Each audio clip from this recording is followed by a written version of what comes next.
Kwa jina naitwa Lucy Mrimi. Ni dada yake Daniel Chonchorio Nyamuhanga. Siku ya tukio, mdogo wangu Daniel Chonchorio aliondoka kutoka nyumbani kwake kuelekea kufanya mazoezi. Ilikuwa mida ya kama saa 2 hivi. Alipokuwa akienda kufanya mazoezi, ilipofika saa 5 familia yake ilishtuka, mbona mzazi wetu hajarudi. Ikabidi wapige simu hazikupatikana. Lakini sasa ilipofika jioni wakaenda kuripoti katika kituo cha polisi. Polisi wakawaambia wasubiri masaa 24. Masaa 24 yalipofika wakaenda, na baadaye kesho yake wakaja. Walivyorudi sasa wakaja kufanya upekuzi.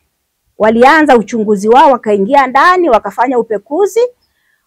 Baadaye sasa kama familia tulihitaji kuwauliza, kwa sababu alikuwa maeneo haya akifanyia mazoezi. Shuhuda mmoja akasema alimuona akizungumza na simu. Na alivyokuwa akizungumza na simu, kuna wanaume 4 walimsogelea wakamzingira. Alipokuwa wamemzingira, wakiongea tu maongezi kama ni maongezi.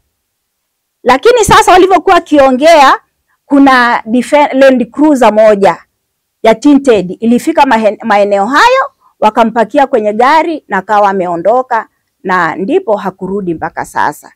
Na familia sasa tuliokuwa mbali tuliuliza, mmeenda polisi kuripoti? Wakasema ndiyo. Tukawauliza, mmepewa RB? Wakasema hawajapewa. Sasa tukawa na maswali mengi ya kujiuliza, lakini sasa kama vyombo vya upelelezi au vyombo vya serikali wanajua ni kwa nini, na walikuja kwenye tukio na wanaendelea kuchunguza. Sasa tunachosihi ni kwamba watu hawa watekaji sisi kama familia hatuwajui, lakini kwa sababu tumetoa hili jukumu la kwenye idara ya upelelezi na kituo cha polisi, wao ndio wanapaswa kutuambia, kwa sababu wao ndio wanaopaswa kutulinda sisi raia na watu wanaowazunguka. Tunaomba mama Dr. Samia Hassan Suluhu, tunaomba mama yetu, wewe ni mama mzazi, uweze kushikilia hili jambo na kuendelea kufuatilia vyombo vya serikali ili ndugu yetu aweze kupatikana. Sisi kama familia tunapitia changamoto nzito na tunakuwa na mambo mazito ambayo hatuelewi, maana siku zinaendelea. Leo sasa ni siku karibia ya 7. Hatujui ndugu yetu alipo. Na ndugu yetu alichukuliwa mchana kweupe na watu kama tulivyokuwa tumesema hapo awali.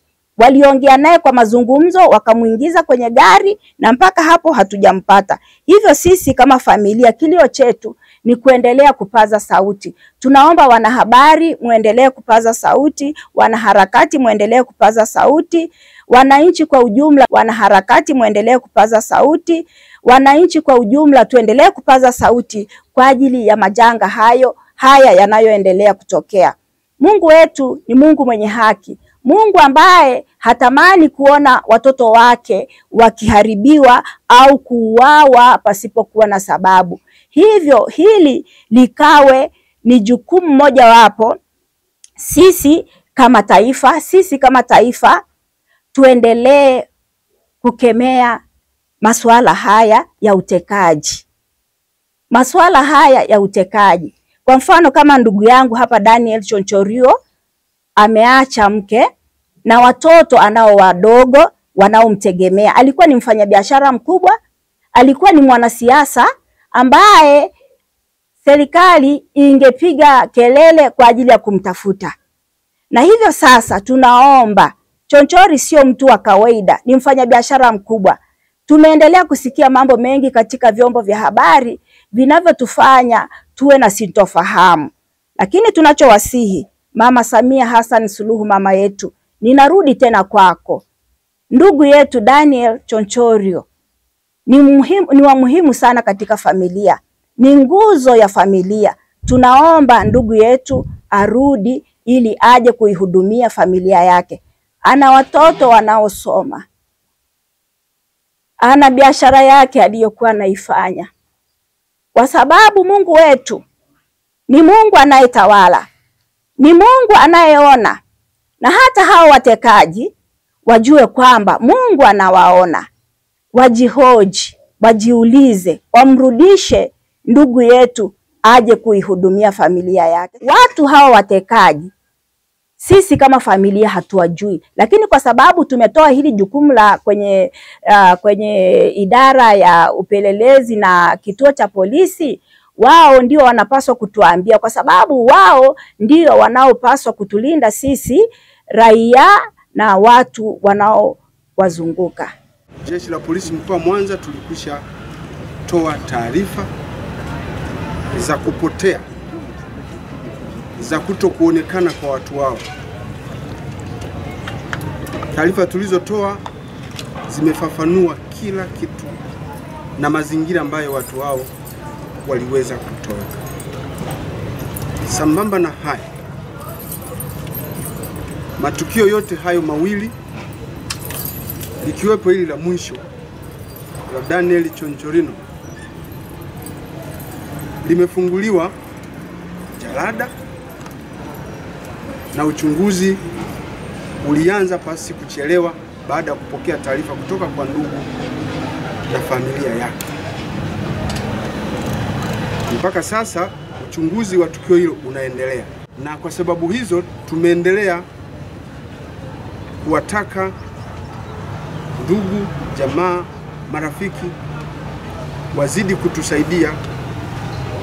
Kama wana taarifa zozote, sisi tutazifanyia kazi. Lakini pia jeshi la polisi limeendelea kufuatilia, hasa ukitilia maanani kwamba huyu wa mwisho ana familia sehemu 3: Tarime, Mwanza na Dar es Salaam.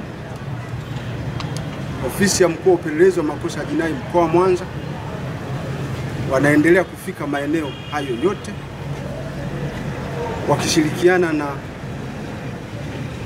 makachero wengine katika maeneo. Tunaendelea kutafuta habari za hapa na pale na kutafuta. Wito wetu kwa wananchi ni kwamba washirikiane na jeshi la polisi ambalo lipo kazini katika kutafuta watu wao na pengine kujua nini kilichojiri kabla ya matukio haya.